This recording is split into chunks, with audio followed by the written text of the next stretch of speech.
जय हिंद दोस्तों, स्वागत है आपका आखिरी बार में। मैं भारत और हम पढ़ रहे हैं मैथमेटिक्स फॉर क्लास 10। हम एनसीईआरटी सॉल्व करना सीख रहे हैं। एनसीईआरटी में जो हमारा चैप्टर है इंट्रोडक्शन टू ट्रिग्नोमेट्री है। एक्सरसाइज 8.1 हम लोगों ने कंप्लीट कर लिया है। एक्सरसाइज 8.2 आज सॉल्व करने वाले हैं। एक्सरसाइज 8.2 के लिए हम लोगों ने कंसेप्ट भी सीख लिया है कि क्या यहाँ पे यूज़ होने वाला था। तो हमने देखा कि सर जो टेबल है ना वो हमें यूज करना था, जो कि हम टेबल जो है कल सीख लिया है। वैल्यू आप लोगों को याद हो गई होंगी, क्योंकि बिना उस वैल्यू के याद किए आप ये भी क्वेश्चन सॉल्व नहीं कर सकते। तो आइए समय ना खराब करते हुए हम लोग क्वेश्चन करते हैं। एक्सरसाइज 8.2 का जो क्वेश्चन फर्स्ट है, आप लोग बुक जो है रखिएगा। क्या इवेल्यूएट द फॉलोइंग,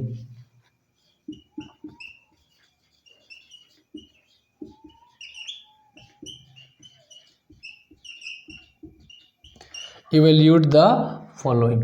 पहला क्वेश्चन क्या है इसका? पहला क्वेश्चन है sine 60 cos 30, sine 60 cos 30 plus sine 30 cos 60 की वैल्यू आपको क्या है बताना है। ठीक है ना, कि वैल्यू क्या है आपको बताना है। अब मुझे ये बताओ, मैंने कल आप लोगों को जो टेबल याद कराई थी, क्या आप लोगों को टेबल के बारे में याद है, कुछ जानकारी है? ये पहला क्वेश्चन है। तो यहाँ पे कह रहा भैया कि आप ऐसा करो कि tan 60 की वैल्यू क्या है पुट करो। इसका मतलब tan 60 वैल्यू है पुट करना है, cos 30 वैल्यू पुट करना है, प्लस sin 30 वैल्यू पुट करना है, cos 60 डिग्री वैल्यू पुट करना है। तो sin 30 डिग्री वैल्यू क्या होती है? sin 30 degree value sin 60 degree value होती है √3/2।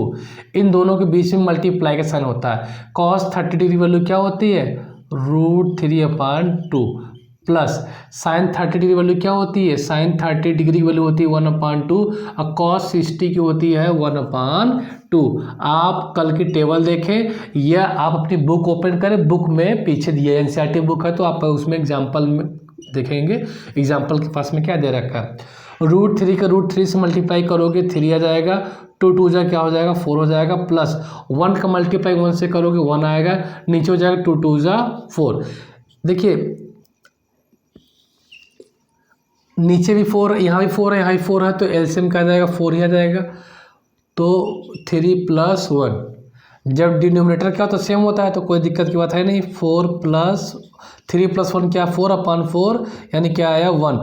तो 1 क्या हो गया आपका आंसर हो गया। ठीक है ना, 1 क्या हो गया आपका आंसर हो गया। तो फटाफट करते जाएं, फटाफट नोट करें।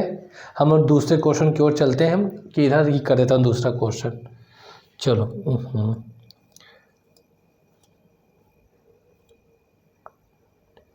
तो बात समझ में आ गई। sin 60 वैल्यू हम लोगों ने √3/2 रखा और cos 60 वैल्यू क्या होती है 1/2। आंसर कितना आ गया हमारा 1 ही आया। मैं इसी का आप इसे नोट करते रहिए, मैं दूसरा क्वेश्चन करा दे रहा हूँ। ठीक है, इसी दूसरा क्वेश्चन क्या है? दूसरा क्वेश्चन देख लीजिए आप लोग। दूसरा क्वेश्चन है 2tan² 45 degree plus cos² 30 degree minus sin² 60 degree. अब आप लोग इसे सॉल्व करिए फटाफट, इसे आप लोग सॉल्व करिए फटाफट, है कि नहीं?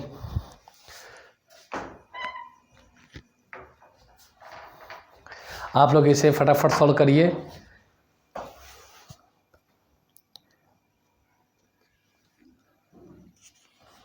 ठीक है, चेक करते रहिए, अपना हल करते रहिए। वैल्यू देखिए, आपको वैल्यू का याद होना बहुत ज़रूरी है। ठीक है ना, अगर आपकी वैल्यू गलत हो गई तो फिर आपका आंसर क्या हो जाएगा? गलत हो जाएगा। ये चेक करना बहुत ज़रूरी है। जैसे कि देखिए, इसे हल करना है तो 2 यहाँ स्क्वायर लिखा ना था, आप इसे देखिए ये 2 है, यहाँ स्क्वायर लिखा था, आप इसे ऐसे भी लिख सकते हैं। 1045 का स्क्वायर प्लस कॉस स्क्वायर 30 लिखा ना, तो आप इसे ऐसे भी लिख सकते हैं, कॉस 30 का होल स्क्वायर, साइन स्क्वायर 30 है ना, इसका मतलब आप इसे ऐसे भी लिख सकते हैं। डायरेक्ट भी मैं वैल्यू रख सकता था। और तो 1045 डिग्री वैल्यू कितनी होती है सर? 1 होती है, तो 1 का स्क्वायर हो जाएगा। कॉस 30 डिग्री वैल्यू कितनी होती है सर? कॉस 30 डिग्री की वैल्यू होती है √3/2 का होल स्क्वायर, तो ये हो जाएगा। साइन 60 डिग्री वैल्यू कितनी होती है सर? साइन 60 की वैल्यू होती है √3/2। देखा जाए तो 1 का स्क्वायर 1, 2 × 1, हालांकि ये तो कट जाएगा बट फिर भी मैं कर देता हूँ। इनका स्क्वायर करोगे ना, जब √3/2 का स्क्वायर करोगे, √3/2 का होल स्क्वायर करोगे, तो ये स्क्वायर √3 के लिए भी है, यही स्क्वायर किसके लिए? 2 के लिए भी है। तो √3 के स्क्वायर कितना हो जाएगा? 3 हो जाएगा। ये नीचे क्या हो जाएगा आपका? 4 हो जाएगा। माइनस सेम इधर 3/4, तो एक प्लस में एक माइनस में वो ऐसे भी ऑलरेडी कट जाएगा इस तरीके से। बचे क्या? 2 × 2, ये हो गया हमारा क्या आंसर। ध्यान देना, आपको एग्जाम टाइम में ना ये वैल्यू यहाँ से ख़त्म कर देनी, बट ऐसे काटना नहीं है, ठीक है ना? वैल्यू याद है आपको? अगर वैल्यू आपको याद है तो आंसर गलत नहीं होगा। और ये चीज़ें क्या है कि काटना मत, बस वैल्यू को ही खत्म, मतलब इसका मतलब क्या, 0 हुआ तो लिखने की ज़रूरत नहीं है। आप इतना ये कर सकते थे कि यहाँ ना काट कर, ध्यान देना मैं क्यों ऐसे समझा रहा हूँ। आप ये जान लो कि काटा जाता है, बट आप वो दिखा नहीं है। -3/3, इसका मतलब 0 हुआ तो +0 लिख के यहाँ पे क्या लिख दो? 2। ये मेरे कहने का मतलब है, ठीक है ना? काटना नहीं है। हाँ, ये चीज़ है कि अंडरस्टूड हो गया कि अब वो वैल्यू वहाँ पे नहीं होगी, तो दूसरा क्वेश्चन हो गया, ठीक है? बात समझ में आ गई? नोट कर लीजिए, मैं इसे रफ कर दे रहा हूँ, ये बात समझ में आ गई होगी।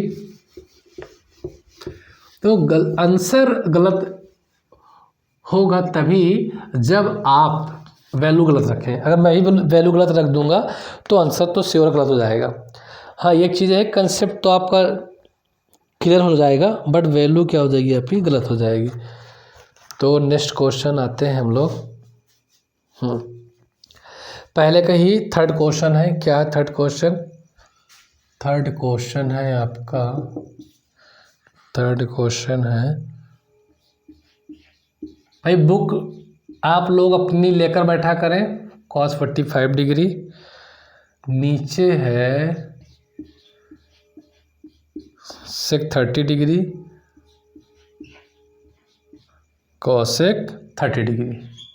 ये वैल्यू आपको इसे क्या करना है? इवेल्यूएट करना है। इसकी वैल्यू क्या करना, इसे क्या करना है? सोल्व करना है। क्या आप लोग, मैं कुछ क्वेश्चन छोड़ दूंगा, स्किप कर दूंगा, क्या आप लोग कर लेंगे?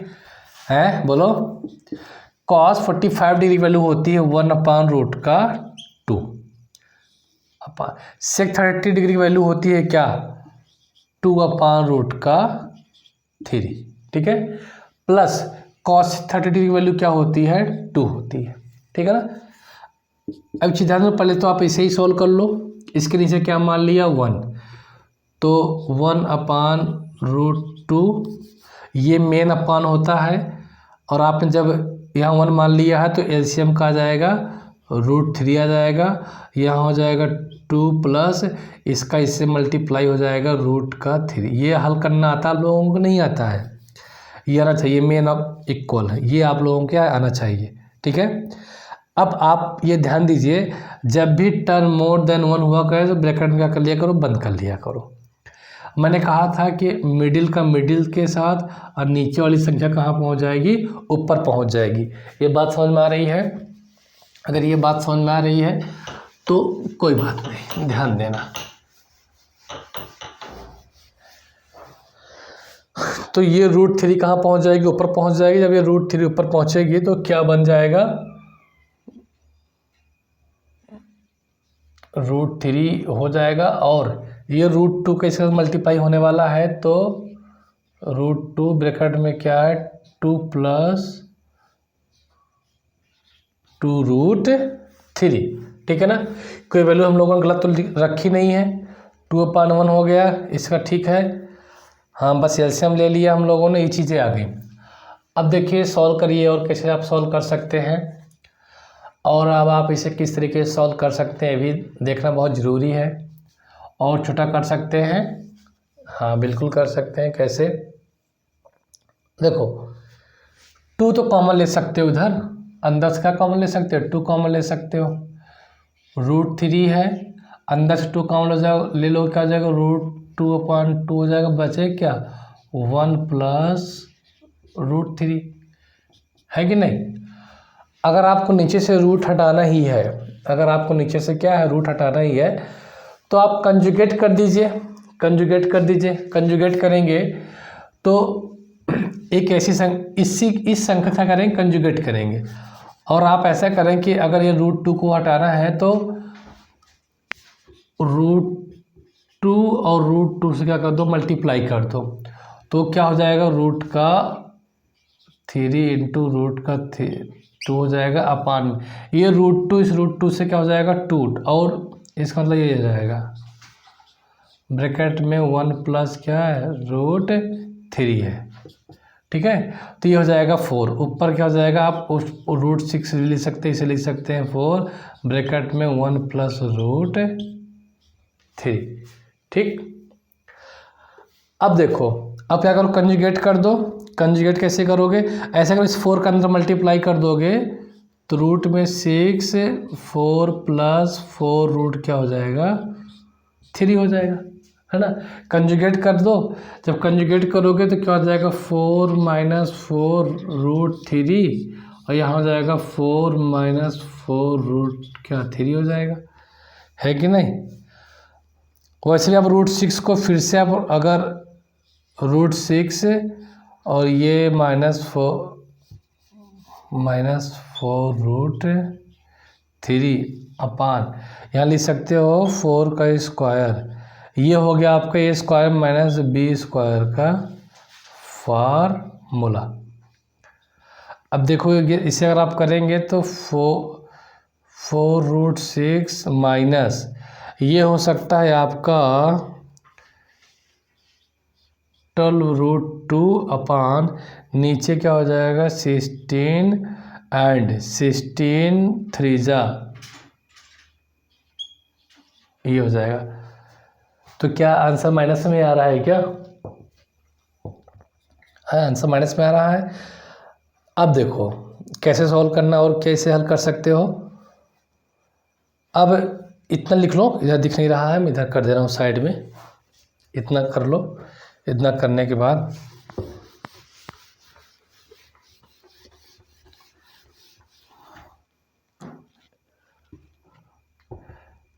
बाद यहाँ आप देखिए, इसके बाद आना है ऊपर क्या कॉमन है भाई, चलो अभी कॉमन मत लो, 4 6 12 रूट में क्या है 2 है अपान, अब कितना बचा नीचे, अगर आप 48 में 16 माइनस करते हो तो 2 बचा, यहाँ कितना जो 32 बचा, लेकिन माइनस 32 बचा। ऊपर क्या कॉमन, ऊपर आप कॉमन 4 लेंगे तो 6 - 3 रूट क्या हो जाएगा 2 बचेगा, और नीचे क्या है माइनस का 32 है, तो 4 × 1 = 1 4 और 4 × 8 = 32 रूट। ये जो आपको √6 है इसे आप क्या लिख सकते हैं, इसे लिख सकते हैं √3 × √2 लिख सकते हैं। यहाँ पे √3 अपान क्या 2, नीचे क्या बचा भैया आपका माइनस का 8 बचा। ज़्यादा तो ऊपर क्या कर सकते हैं √2 कॉमन ले लेंगे तो क्या बचेगा √3 - 3 अपान माइनस का 8 बचेगा। या आप इसे इस तरीके से भी कर सकते हैं, अगर ये माइनस हटाना है तो ऊपर आप ऐसे करें कि यहाँ पे ऊपर माइनस कॉमन लेंगे ना, तो ये क्या हो जाएगा 3 अपान में नीचे क्या हो जाएगा 8 हो जाएगा। क्या ये आंसर है, हाँ ये भी आंसर है। और आप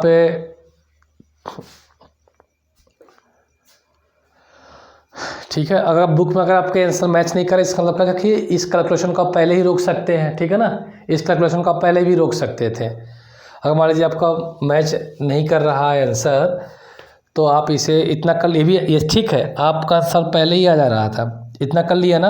अगर आपको एज इट बुक से मैच करना है तो आप कुछ ना करें, ये यहीं पर ऊपर ही आंसर था। जैसे कि मैं और एक स्टेप आगे ले गया हूँ, तो आप आगे न ले जा करके यहीं पास कर सकते थे, ठीक है ना। ये जैसे ये कटने के बाद क्या बचा था, √6। तो आप इसी स्थिति के ले सकते हैं, ऊपर क्या ले लें, पहले माइनस कॉमन ले लें। तो माइनस कॉमन लेंगे तो -6 प्लस 3√2 हो जाएगा, अपान में -8। तो माइनस से माइनस कैंसिल। या आप इसी तरीके से लिख सकते हैं 3√2 माइनस का √6 और अपान में क्या बचा 8। तो ये एग्जैक्ट आपका आंसर हो गया। मैं एक स्टेप और ज़्यादा ले गया था, है ना।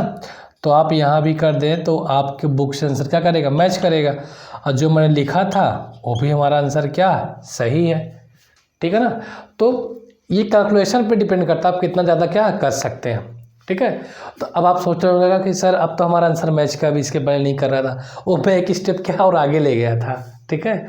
तो आप लोगों को ऐसा हो सकता है, प्रॉब्लम नहीं, आंसर वो भी सही है ना, उसमें फुल मार्क्स मिलेंगे। ऐसा नहीं कि आप रट्टू तोता की तरह जो ही आंसर देंगे। अच्छा, तो क्वेश्चन फर्स्ट का थर्ड क्वेश्चन हो गया। अब चलते हैं अगला क्वेश्चन करने के लिए। अगला क्वेश्चन क्या है भैया, चलो उसे भी कर लेते हैं। अब मेरे ख्याल से आप लोग कर लेंगे इसे, इतना बड़ा क्वेश्चन था नहीं है जितना बड़ा मैंने कर दिया, क्योंकि मैं सोचता हूँ कि हर एक स्टेप आप लोगों को सिखाता रहूँ, ठीक है ना। हर एक स्टेप क्या आप लोगों को सिखाओ, जितना आप बेसिक चीज़ें सीखेंगे उतना ही स्ट्रांग हो। एक तो वैसे भी लोग जो है हल नहीं करते खुद से, इधर उधर सलूशन देखते हैं, और जिस तरह से चीज़ें हो रही हैं वो ठीक नहीं है। चलिए थर्ड क्वेश्चन होगा। चलिए क्वेश्चन नंबर 4 करते हैं। क्वेश्चन नंबर 4 क्या है, बुक भैया ओपन करके रखें। sin 30 degree plus tan 45 degree minus cosec 60 degree upon, नीचे क्या है, sec 30 degree plus cos 60 degree plus cot 45 degree. ये 4th क्वेश्चन है। अब 4th क्वेश्चन में मेरे भाई क्या है, ऐसी वैल्यू पुट करना है। तो अब मुझे बताओ, जब sin 30 वैल्यू पुट करेंगे तो sin 30 वैल्यू कितनी होती है, 1/2 होती है। tan 45 डिग्री कितनी होती है, 1 होती है। cosec 60 डिग्री वैल्यू कितनी होती है, 2/√3 होती है। ये होता है मेन अपान यहाँ पे बटा। sec 30 डिग्री वैल्यू कितनी होती है, 2/√3 plus cos 60 degree value 1/2 plus cot 45 degree value कितनी होती है, 1 होती है, ठीक है। अब अगर आपको सॉल्व करना है आप आराम से सॉल्व करिए, कोई दिक्कत की बात नहीं है। आप सबसे पहले इन दोनों को सॉल्व करो, फिर इसे सॉल्व करना। जब इन दोनों को सॉल्व करोगे इसके नीचे 1 मान लिया, ठीक, आराम से। तो LCM 2 आया, यहाँ पे 1 है, यहाँ पे क्या हो जाएगा 2 1 जा 2, बचा क्या 2/√3। ये हो गया मेन बटा मेन अपान। यहाँ पे देखो इन दोनों कैल्शियम कितना जाएगा, इन दोनों कैल्शियम हो जाएगा 2√3। इसका मल्टीप्लाई इसके साथ, इसका मल्टीप्लाई इसके साथ, तो 2 2 जा 4 और √3, ये बचा +1, ठीक है ना।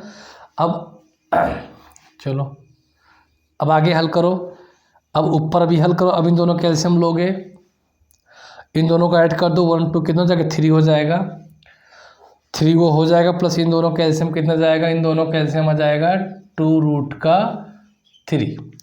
इसका मल्टीप्लाई इसके साथ, इसका मल्टीप्लाई इसके साथ होगा, तो इसका मल्टीप्लाई इसके साथ करोगे तो यहाँ पे 3 है, तो ये हो जाएगा 3√3 माइनस 2 2 जा 4 मेन अपान। यहाँ पे क्या है एलसीएम लोगे, ये 1 है, तो ओवरऑल जो एलसीएम आ जाएगा इसका, ये क्या आ जाएगा 2√3। इसका मल्टीप्लाई इसके साथ करोगे तो 4 + √3 तो है ही, प्लस का 2√3 हो जाएगा। बस समझ आ गई। जब टर्म मोर देन 1 रहा करे ब्रैकेट में क्लोज कर लिया करो, है ना। अब कैसे हल करना है, देखो एक स्टेप और लिख लो इसे। कैसे, किस तरीके से, 3√3 माइनस का 4 अपान 2√3 पूरे का बट्टा इक्वल टू, देखो √3 प्लस 2√3 क्या हो जाएगा, 4 प्लस 3√3 अपान 2√3। मैंने बताया है मिडिल का मिडिल में, नीचे का ऊपर मल्टीप्लाई होता है, तो यहाँ पे उसी तरीके से करो। तो देखो आप इसी तरीके से भी तो लिख सकते हैं, चलो ऐसे लिख करने दो, 3√3 और वो इंटू में 2√2 हो जाएगा अपान, ये क्या है 2√2 नहीं है, 2√3 है।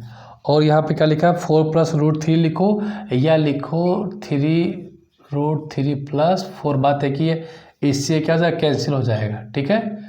बचा क्या, 3√3 माइनस का 4 अपान 3√3 प्लस 4। यहाँ घबराना नहीं कि √3 कैसे आ गया, मैंने इसको पहले लिख दिया, इसको मैं कहाँ लिख दिया, बाद में लिख दिया। इसको मैंने पहले लिख दिया, इसको बाद में लिख दिया, ऐसा लिख सकते हैं, कोई फ़र्क नहीं पड़ता है। अब इतना आंसर आप लोगों को शायद मिल नहीं रहा होगा, है ना। तो मैं कंजुगेट कर देता हूँ, क्या करता हूँ, कंजुगेट। इधर दिखेगा नहीं, उसके बाद मैं इधर करने वाला हूँ, तो आप लोग ये इतना नोट कर लीजिए पहले। हाँ लीजिए, मैं हट गया, आप लोग सबसे पहले इतना नोट कर लें। अभी वो कंप्लीट नहीं है, ये अगर आ सकता है उसमें उधर तो मैं कर ही देता हूँ। कंजुगेट करने का मतलब ये है कि हम माइनस चेंज करके कर दो, 3√3 माइनस का 4, देखो आ रहा है बोर्ड में 3√3 माइनस 4।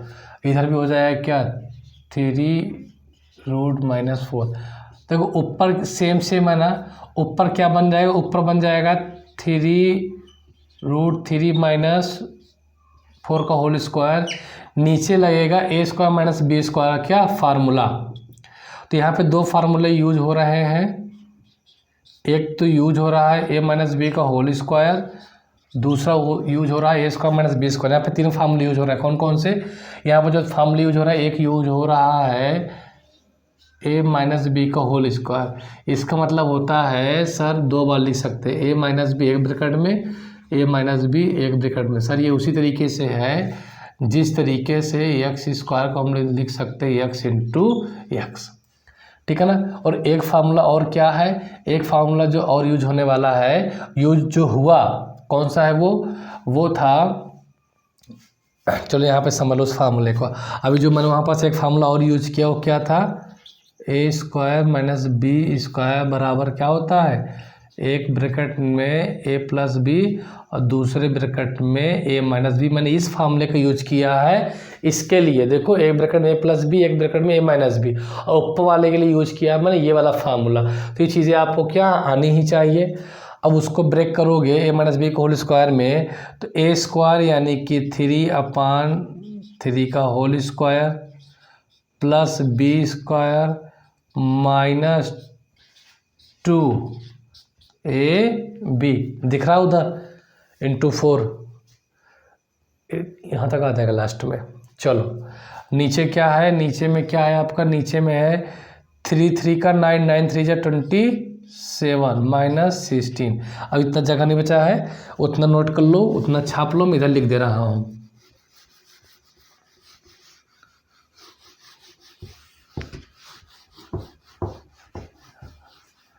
तो उसका करोगे जब, उसके बाद है ना, इसके बाद मेरे भाई इधर से करना है ये करना है, इधर भूल मत जाना, ठीक है, भूल मत जाना।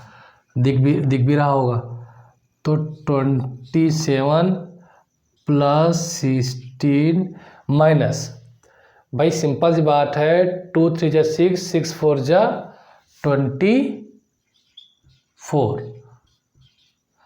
अब नीचे क्या है, 27 माइनस 16, तो 27 माइनस 16 करोगे तो 1 1 कितना बचेगा आपका, 11 बचेगा, है ना। अब देखो प्लस करोगे तो क्या आएगा, प्लस करने पर आ जाएगा और ये आ जाएगा आपका 43। तो क्या हो जाएगा आपका 43 माइनस 24√3/11। यही क्या हो गया आपका आंसर हो गया, ठीक है ना, यही क्या हो गया आपका आंसर हो गया। देखो दोस्तों मैं इसे बहुत फास्ट और बहुत तेज़ और कम स्टेप में कर सकता हूँ स्किप कर करके, लेकिन जो मेरा यहाँ पे जो मेन पर्पज़ है, जो मेरा जो मेन मकसद है वो यही है कि हर एक बच्चा जो है सीखे, स्टेप को सीखे। ये अभी आपका जो टाइम है ये सीखने का टाइम है ना। आपको ये सीखना बहुत ज़रूरी है। अगर आपको आगे चल के मैथ लेना है तो ये आपको सीखना बहुत ज़रूरी है। इसलिए मैं हर एक स्टेप को करते हुए बताता हूँ कहाँ पे क्या चीज़ क्या हम लोग यूज करना है। ये इतना बड़ा क्वेश्चन नहीं है, ये मैं इतना बड़ा समझा रहा हूँ आप लोगों को। जब आपको आने लगेगा तो आप कुछ स्टेप आप यहाँ से उड़ा सकते हैं। अब क्वेश्चन नंबर फर्स्ट का ही लास्ट क्वेश्चन है 5th, उसे भी कर लेते हैं। देन जो है हम लोग नेक्स्ट क्वेश्चन करेंगे। तो इसे हम लोग तो आज तो कंप्लीट करेंगे ही करेंगे, है कि नहीं। तो ये मैं सिर्फ समझाने के लिए एक एक स्टेप करता हूँ, अदरवाइज आप जो है इसे स्किप कर सकते हैं। कुछ स्टेप अगर आपको आता है तो आप करिए, कोई दिक्कत की बात नहीं, लेकिन ज़्यादा स्टेप मत गायब कर देना, नहीं तो फिर फाइनल एग्ज़ाम में मार्क्स को कैसे आप फुल मार्क्स प्राप्त कर पाएंगे। तो इसी का पहले का ही 5, अरे भैया खुलो,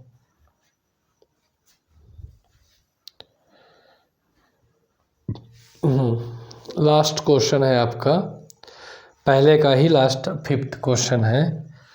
हालांकि आप लोगों को ये क्वेश्चन कर लेना चाहिए, लेकिन मैंने वादा किया था तो उस वादे पे मैं काम कर रहा हूँ कि मैं ही एक एक क्वेश्चन सॉल्व कराऊंगा। 5 cos square 60 degree, 4 sec square 30 degree minus 10 square 45 degree upon नीचे क्या है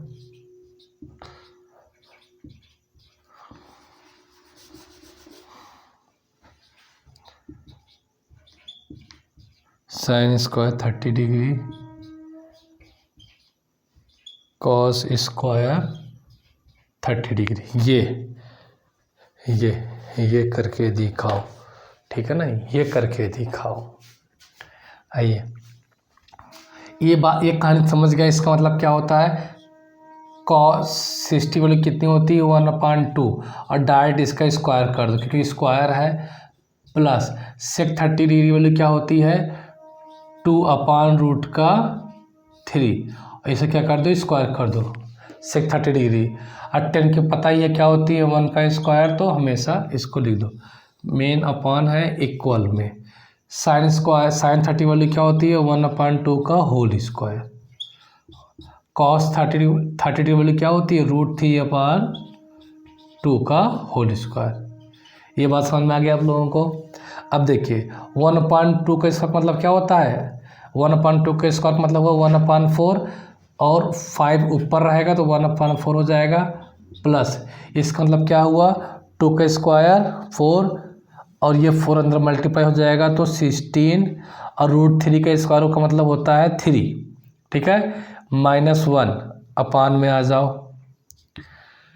इसका मतलब हुआ 1/4 प्लस इसका मतलब हुआ 3/4। पहले ऊपर ही हल कर लो, ऊपर हल करोगे तो देखो इन दोनों का एलसीएम कितना जाएगा 12 आ जाएगा, 3 बचे 3 5 जा 15 प्लस 4 16 4 जा 64 माइनस का 1 अपान नीचे एलसीएम सेम है तो 1 + 3 क्या हो जाएगा 4 हो जाएगा। बात समझ में आ गई, और इक्वल। अभी इसको हल करने का 64 + 5 कितना हो जाएगा 79, भाई 5 4 9 617 माइनस का 12 अपान क्या जाएगा 12, और जो पूरे का बटा है 4 अपान क्या आ जाएगा 4।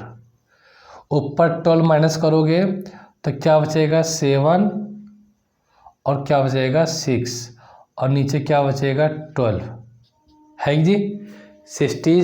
67 अपान क्या आ जाएगा 12।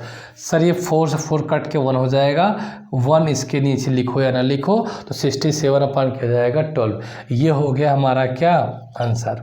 ठीक है, तो एक्सरसाइज 8.2 का जो है क्वेश्चन नंबर 1 के 5 पार्ट क्या हो गए, कंप्लीट हो गए हैं। इसी तरीके से हम लोग पढ़ने वाले हैं नेक्स्ट क्वेश्चंस को भी। तब तक के लिए आप बने रहिए, मैं फिर मिलता हूँ अगली वीडियो में। तब तक के लिए नमस्कार।